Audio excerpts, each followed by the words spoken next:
जय हिंद साथियों। हैशटैग मोदी रोजगार दो ये टॉपिक अभी बहुत ज्यादा ट्रेंड कर रहा है। करीब 20 लाख से भी ज्यादा जो है ट्वीट किए गए हैं हैशटैग मोदी रोजगार दो लिख के। तो इसके पीछे क्या रीजन है और क्या इसकी पूरी कहानी है, आइए हम जानते हैं इस वीडियो में। तो दोस्तों, इस कहानी की शुरुआत की जड़ है एसएससी स्टाफ सिलेक्शन कमीशन। इसका नाम तो आपने बहुत सुना होगा क्योंकि बहुत बड़े बड़े गवर्नमेंट एग्जाम जो है ये कंडक्ट करवाती है, जैसे एसएससी सीएचएसएल, सीपीओ, आपका एसएससी सीजीएल हो गया, एसएससी एमटीएस हो गया, और भी बहुत सारे एग्जाम हैं जो एसएससी कंडक्ट करवाती है। तो मुद्दा क्या था? मुद्दा ये था 2019 में एसएससी ने सीजीएल टायर 2 की परीक्षा लेने को कहा था और नवंबर 2020 में ये परीक्षा हुई। 3 चरणों में ये परीक्षा कराई गई, 15 नवंबर को, 16 नवंबर को और 18 नवंबर को। इनका रिजल्ट आया अभी 19 फरवरी को। तभी से ये टॉपिक जो है ट्विटर पर ट्रेंड कर रहा है, हैशटैग मोदी रोजगार दो। और अभी 25 फरवरी को इनका मेन दिन है। 25 फरवरी सुबह 11 बजे फिर से बच्चे जो है वो ट्रेंड कराने वाले हैं इस टॉपिक को। ऐसा क्यों हो रहा है? क्योंकि बच्चों का कहना है कि 18 नवंबर को जिनका पेपर था उनका पेपर थोड़ा आसान था और बाकी 15 और 16 नवंबर को जो पेपर था वो थोड़ा ज्यादा हार्ड था। तो एसएससी ने नॉर्मलाइजेशन के अंदर 18 नवंबर वाले जो बच्चे थे उनके 100 नंबर तक जो है कट कर लिए और जो 15-16 नवंबर को जिनका पेपर था उनके 60 से 70 नंबर बढ़ा दिए गए। अब काफी बच्चों को ये नहीं पता होगा कि ऐसा क्यों होता है, तो मैं बताता हूँ। एसएससी वालों की एक पॉलिसी है जिसको हम नॉर्मलाइजेशन के नाम से जानते हैं। उसमें क्या होता है कि जितनी भी शिफ्ट में पेपर होते हैं, मान लो एक कोई एग्जाम है उसको अलग अलग शिफ्ट में करवाया जा रहा है, तो जितनी भी शिफ्ट में पेपर होते हैं तो कुछ शिफ्टों का पेपर जो होता है वो आसान आता है और कुछ शिफ्टों का पेपर जो है वो मुश्किल आता है। उस चीज को नॉर्मलाइज करने के लिए एसएससी जो है ये करती है कि जो मार्क्स होते हैं उसमें जिसका पेपर हार्ड आया होता है उसको जो है थोड़े ज्यादा नंबर मिल जाते हैं और जिसका पेपर आसान आया होता है उसके नंबर घट भी जाते हैं। नॉर्मलाइजेशन प्रोसेस के अंदर ये होता है। फॉर एग्जाम्पल, जैसे मेरा दोस्त है उसके 130 नंबर थे एसएससी सीएचएसएल में, तो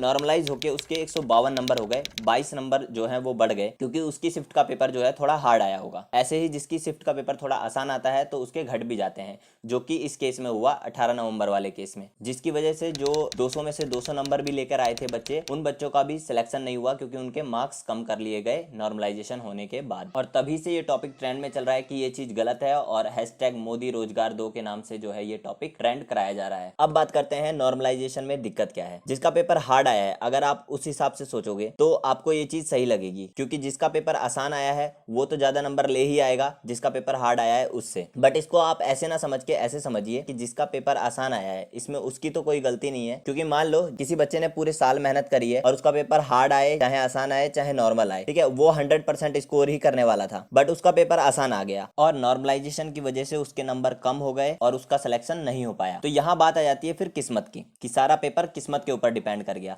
उसकी पूरी साल की जो मेहनत थी वो सारी किस्मत के ऊपर बात आ गई कि भाई आसान पेपर आया था, इस वजह से नॉर्मलाइजेशन होकर उसके नंबर घट गए और उसका नहीं हो पाया। तो ये चीज जो है वो कहीं ना कहीं गलत है। अब इसमें कौन गलत है कौन सही है ये आप हमें कमेंट करके बताना। अब बात करते हैं कि नॉर्मलाइजेशन यहाँ पर करनी चाहिए या नहीं करनी चाहिए। तो मेरे ओपिनियन में अगर मैं अपनी बात करूं तो एसएससी वालों को जो है पेपर बनाते वक्त नॉर्मलाइजेशन करनी चाहिए। पेपर के जो लेवल है उनको इक्वल करना चाहिए, किसी को हार्ड ज्यादा या किसी को आसान ज्यादा नहीं बनाना चाहिए, एक लेवल का बनाना चाहिए ताकि बाद में जो है नॉर्मलाइजेशन करने की जरूरत ना पड़े। और या फिर एक ही दिन में पेपर कराने चाहिए। अगर ये चीज पॉसिबल नहीं है कि एक दिन में पेपर नहीं करा पा रहे हैं तो नॉर्मलाइजेशन जो है वो पेपर बनाते वक्त करना चाहिए ताकि बाद में जिसके नंबर ज्यादा भी आ गए हों तो वो कम ना किए जाएं। क्योंकि एसएससी एक इतना बड़ा कमीशन है, इतनी बड़ी ऑर्गेनाइजेशन है, तो उनको पॉलिसी जो है अपनी वो रिफॉर्म करना जरूरी है ताकि स्टूडेंट को जो है एग्जाम को लेकर और ज्यादा प्रॉब्लम फेस ना करनी पड़े किसी चीज को लेकर। इन चीजों को ध्यान में रखते हुए पॉलिसी को रिफॉर्म करना जरूरी है। और अब आप हमें कमेंट करके बताइए कि